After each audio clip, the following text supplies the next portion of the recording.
Hey, it's JJ Virgin, and welcome to the JJ Virgin Lifestyle Show, where I talk nutrition, exercise, mindset, and lifestyle with some of the coolest people in the world. And I also give you tips that you can put into immediate action to uplevel your health so that you can go out there and live the big life you're meant to live. So today's show is about gluten, but honestly, it goes way beyond gluten. If you've done the virgin diet, then you know how I feel about gluten. Of course, if you haven't done the virgin diet, what are you waiting for?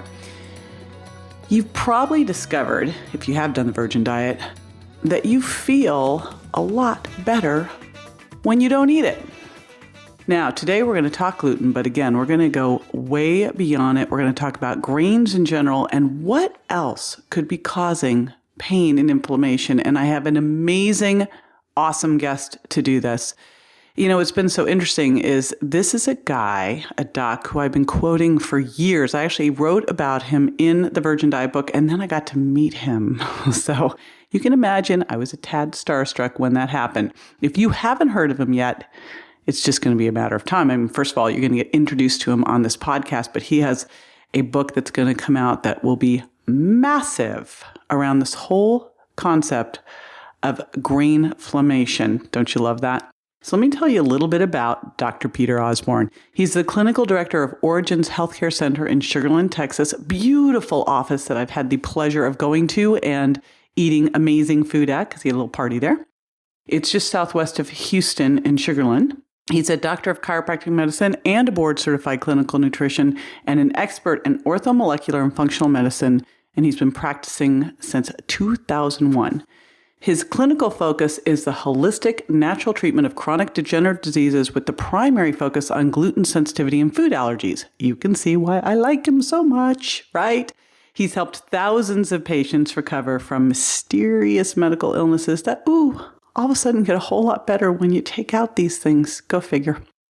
Dr. Osborne received his doctorate from Texas Chiropractic College, and he's held faculty teaching positions at Texas Women's University and HCC's nursing program teaching neurophysiology, nutrition, biology, and anatomy and physiology. He lectures nationally to doctors on topics of gluten sensitivity and intolerance, celiac disease, drug-induced nutritional deficiencies, and many other nutritionally related topics. He's the co-founder of NutraMD, a nutritional supplement product line that addresses nutrient deficiencies caused by commonly prescribed medications. And he's the host for the radio program Alternatives for Health and Wellness and the executive secretary for the American Clinical Board of Nutrition.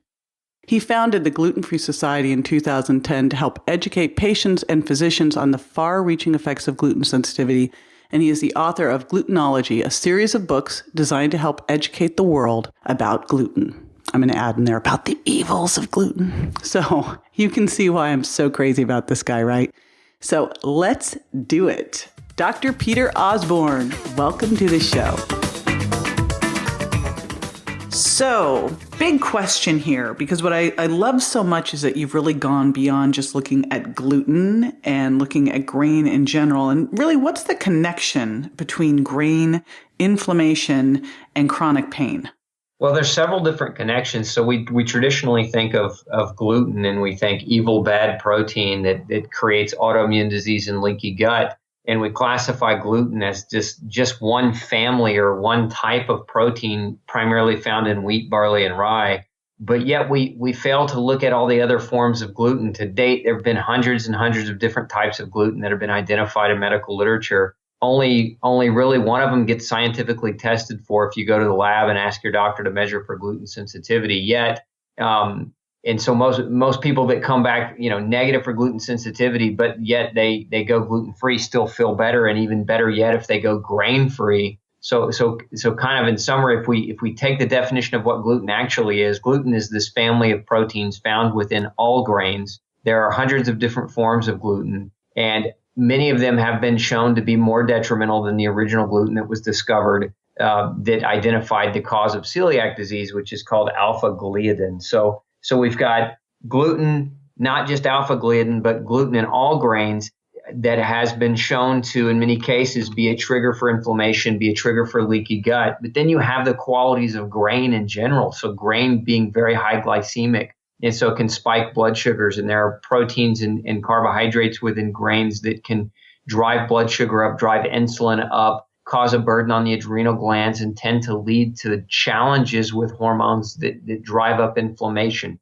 So we had this, what I call grainflammation, is where when you, even if you're eating the so-called gluten-free grains and you're eating these corn and rice substitutes, you're really driving up your insulin, you're driving up your blood sugar, you're creating an environment that's conducive to metabolic syndrome, to weight gain, and to chronic inflammation. Such a key point, too, because when you look at what's happened with the whole gluten-free life, we've made this transition to corn pasta. It's like, right. You actually didn't make it any better. So, and that also then brings up the answer to the question, because people go, well, I tested negative for celiac disease, and you realize it's just a much bigger issue than that. So I love that whole concept of grainflammation rather than just looking at a specific type of gluten in wheat, barley, and rye. And you mentioned it a little bit, but it's such a key point about what eating the wrong foods can do to your hormones, because as we know, your body is a chemistry lab. So let's talk about that, about how eating the wrong foods can impact hormones. What can happen there? So eating the wrong food. So one, if you're allergic to a food, and so we're using gluten or gluten sensitivity as an example, one of the things that's going to do is it's going to spark an intestinal permeability or hyperpermeability, aka leaky gut, which then allows for the floodgates of your GI tract to open up. And basically what that does is it bombards your immune system with a constant onslaught of proteins and bacterial and bug poop that just leak into your immune system and create this chronic inflammatory status. And so what that does internally is it alters your hormones. And one of the first hormones it alters is it changes your cortisol output, that adrenal hormone that we oftentimes hear about. Because cortisol is our natural defense against chronic inflammation. And what happens when people have these food issues and they don't take the food out of their diet is they burn out the glands. So they burn out their adrenal glands trying to fight the inflammation that the food is causing. And then subsequently, our blood sugars are going to come up when our cortisol comes up. And then now we're using more insulin. And so now we become, over time, more and more insulin resistant, which is prediabetes and then subsequently diabetes, which eventually or initially leads to weight gain. So we've got cortisol being pumped out in high quantities, which leads to fluid retention and bloating. And then we have the side effect of this excessive insulin production, which tells our body then to store fat, even if we're not eating enough calories. And so we end up stuck in this state of swelling and bloating and weight gain, which then subsequently causes all kinds of joint problems, because now you're carrying an extra 10 or 20 pounds on your knees and on your hips and on your spine. And so you end up with a greater degree of wear and tear. And so then that leads to more cortisol response, because your body's trying to heal that repair and tear, and your cortisol and your adrenal glands are already burned out. So it just leads to this chronic vicious cycle. I call it the muscle wasting cycle, where we end up causing hormonal changes with food that leads to muscle loss, muscle atrophy, joint pain, and weight gain. And it just never ends unless we interject by changing the diet. Of course, I hear that and I think, well, what most people would do when this all starts to happen is they think, oh my gosh, I have arthritis, right? Right. I better go get an NSAID. I better go get, some kind of medication to reduce the inflammation, not realizing that what's happening is that they've got to change what's at the end of their fork. So they fall into a bigger bad trap. And I know you've coined this, the prescription pain medication trap. So how do we get in this? And more importantly, how do you dig yourself out of that one? So getting into it is as simple as eating the wrong things, having pain. The pain the origin of the pain goes unrecognized by the doctor or the patient or the person. And so then the solution becomes, ibuprofen or Advil or some type of pain reduction medication. Some of them can be addictive, and then they create other problems in and of themselves. But most of even your standard ibuprofen or aspirin, what happens is those drugs actually inhibit and block vitamin C and folic acid and iron. And so now when you start to lose these key critical nutrients, those nutrients are required to heal tendons and ligaments and muscle tissue and cartilage tissue. So you get stuck in this dependency state on, you take the medicine to block the pain, but by taking the medicine, you block the nutrients required to heal the damage that's been caused by the food that you were eating that never really got truly diagnosed. So the way that you dig yourself out of it is I would recommend anybody who's struggling with chronic pain to get a good relationship with a functional medicine practitioner, functional medicine doctor, so that you can really seek the underlying cause of the pain. And for some people, I see, grain. Grain is a big cause of pain. It's why I wrote the book. But then you have other foods that people can be allergic to. I once had a young child that was allergic to blueberries, and it was causing his knees to swell up the size of softballs. So, we think of a healthy food sometimes, and for one man's food is another man's poison. So trying to determine what food is healthy for a person is a very unique process, and working through that with a functional medicine doctor would be a really great place to start. So just for people, most of the people that are listening to this are well-versed, they're sophisticated, they've been with me. But for someone just jumping on new, they may be going, now what the heck is a functional medicine doctor? So just give us a little overview of a functional medicine doctor, what we should be looking for, and where we could find someone like that if they are not lucky enough to be near Houston at Sugar Land, Texas, and they can come to you or travel to you, which is what I would recommend, because you're a rare gem out there. Well, thank you. So a functional medicine doctor, we say, okay, a regular traditional doctor is a doctor who sees a symptom and he addresses or treats the symptom by artificially manipulating the outcome using a drug, which can change the quality of life temporarily, but never fixes the underlying cause of the problem. Whereas a functional medicine doctor is more focused on, why is the pain there in the first place? Why is the problem there in the first place? Let's look for the origin. Let's look for the cause. Let's change your lifestyle, change your behavior, change the things that you're doing that are causing this. And then now we've got a solution, a real solution. When looking for a functional medicine doctor, I've actually created a database for functional medicine doctors called myfunctionalmedicinedoctor.org. And so we have a lot of practitioners that are listed in that database as a place to go and look to find a doctor all over the country, or actually all over the world. But then the other things that you want to look for is you want to look for a doctor who's credentialed. And there's a lot of different credentials out there. There's the Institute for Functional Medicine. There's Functional Medicine University. There's the American Clinical Board of Nutrition. All these are postgraduate programs that help doctors make a transition from a traditional kind of practice to learning more about functional medicine. So it's critical that you look for somebody who has some credentials. But even bigger than that, in the healthcare arena that we live in today, there's this mass exodus in medicine. Medicine doctors are jumping ship and they're going toward functional medicine, or they're quitting. That's been the trend that I've been seeing. And so what you don't want to end up with is a doctor calling themselves a functional medicine doctor who just jumped ship and they don't really have any experience. Let other people be the experience for that doctor. But if you're chronically ill, you want to find an experienced doctor. So the question I would ask any functional medicine doctor is, one, who are you credentialed with? And two, how long have you been practicing functional medicine? Not how long have you been practicing? Because if they've been practicing 30 years, but they just got their certificate to practice functional medicine 6 months ago, that may not be the best choice. Right. Because when you really look at it, it's a 180-degree shift from how doctors are traditionally trained. I mean, when you talk about the prescription pain medication trap, you realize that those short-term solutions create a lot of long-term problems. Now, someone comes into you and let's say they've been on ibuprofen, they've got leaky gut, they've got food intolerances, all of these things, and they're in chronic pain. What are some of the natural ways? What are some of the things that you can do? And what are some of the things people listening can just do right away to help start reducing pain and inflammation? Well, easy things to do. Proteolytic enzymes they're still not a fix, they're not a cure, but we're talking about making a transition from a drug to something that's not going to create a prescription pain trap. So proteolytic enzymes work really, really well.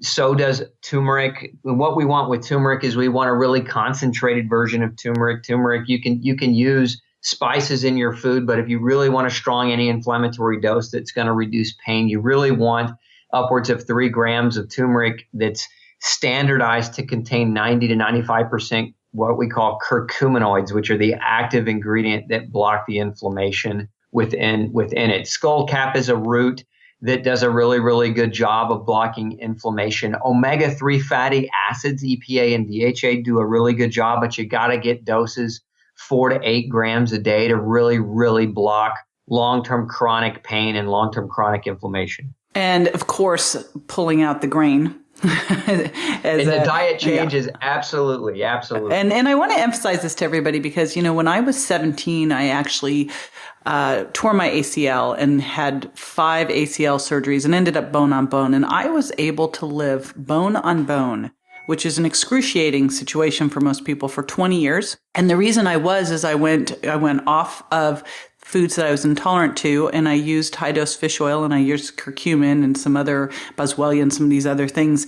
And so it is amazing what you can do with, first, of course, the diet and what your diet recommends. And that's why you can actually, I'm not sure if it's out yet, depending on when you're listening to this, the No Grain, No Pain book that you've got coming out is just a must-have for your success library, because it starts there. And then using these nutrients, it's amazing what you can postpone, which is what I always look at is sometimes you just have to give in and have surgeries, but if you can postpone them or put them off altogether, fantastic. So these things work so incredibly well, and as evidenced of me being able to walk around bone on bone for years and years and years and years. In fact, when I walked into the doctors, they're like, "How are you walking in here?" I go, "Well, I'm not walking in here. I run the stairs. I'm not doing all this kind of stuff." And that leads me to the next thing. So someone who is overweight and they have chronic joint pain. I know for a lot of people, they think, "Oh, well, I just can't exercise, or maybe all I can do is get in the pool."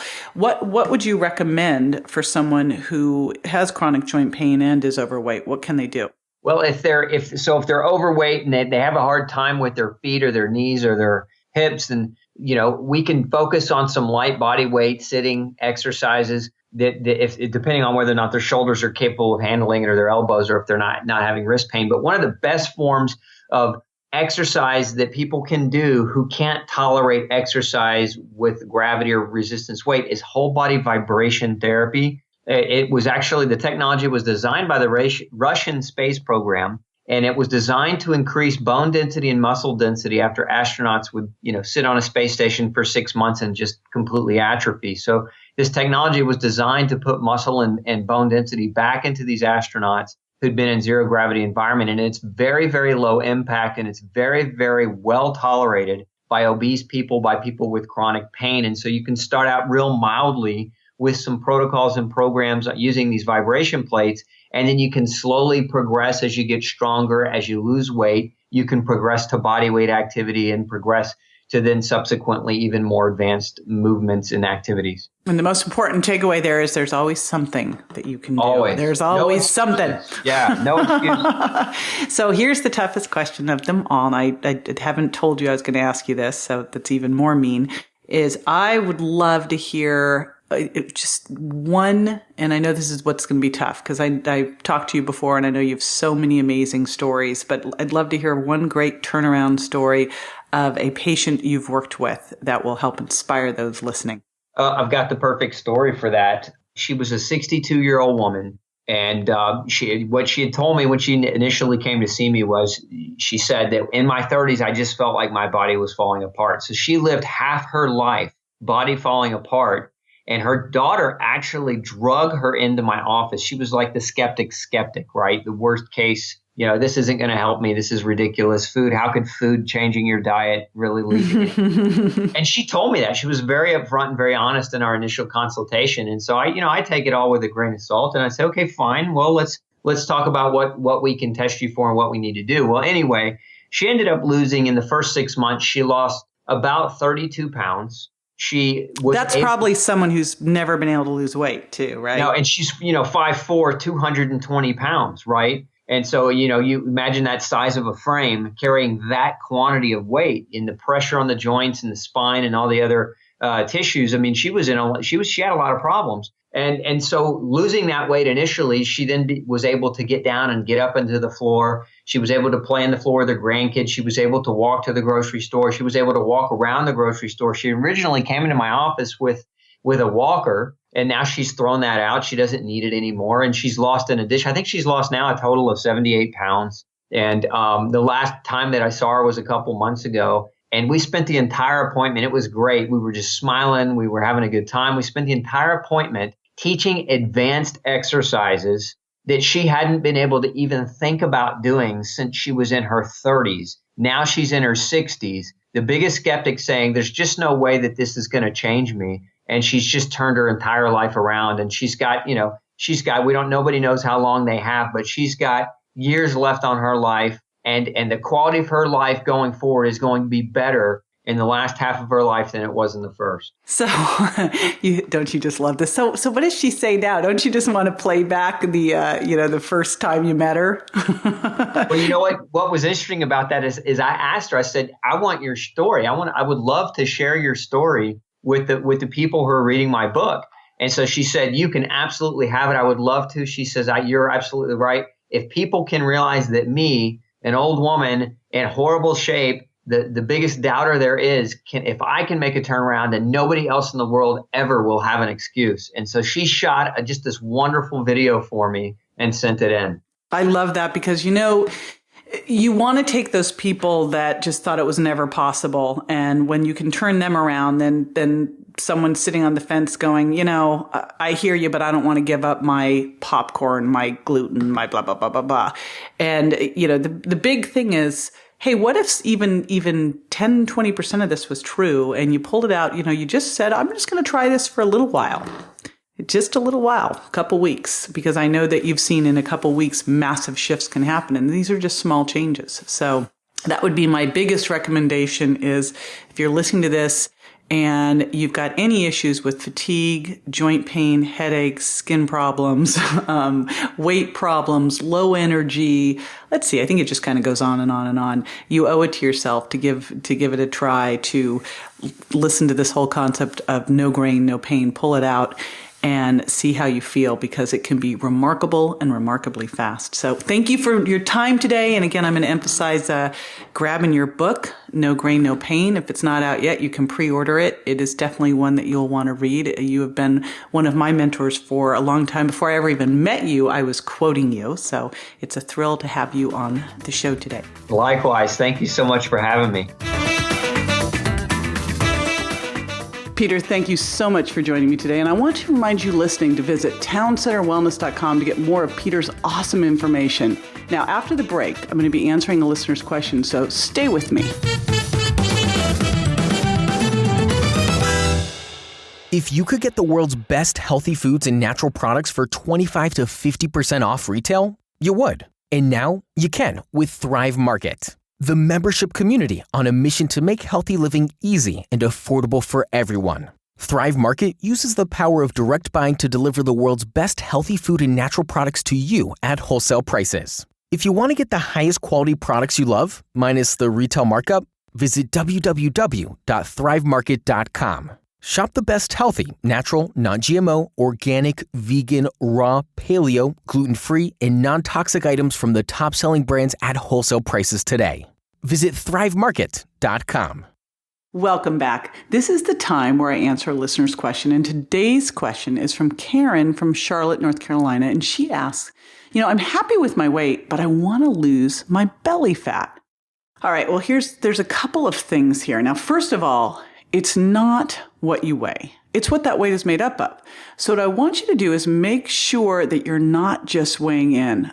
And I actually used to tell people to weigh in once a week. In reality, the studies show that people who weigh in daily actually do better at maintaining their weight. So make sure you're weighing in daily, but I want you to go beyond that. And I want you to get a scale. The one that comes to mind is the Tanita body fat scale or bioimpedance scale. So you're not just looking at weight. You're looking at what that weight is made up of. You're looking at your body fat, because you want to make sure that if you are losing weight, you're holding on to or building muscle as you're losing fat. And that may mean that you're not actually even losing weight, even though you're dropping sizes and dropping that belly fat. So again, I want to reframe you there. Now, along with that, once a week, do a waist measurement right around your belly button and a hip measurement. Okay, here's how you do this. You put your feet together and you measure around the widest part of your hips and then the narrowest part of your waist.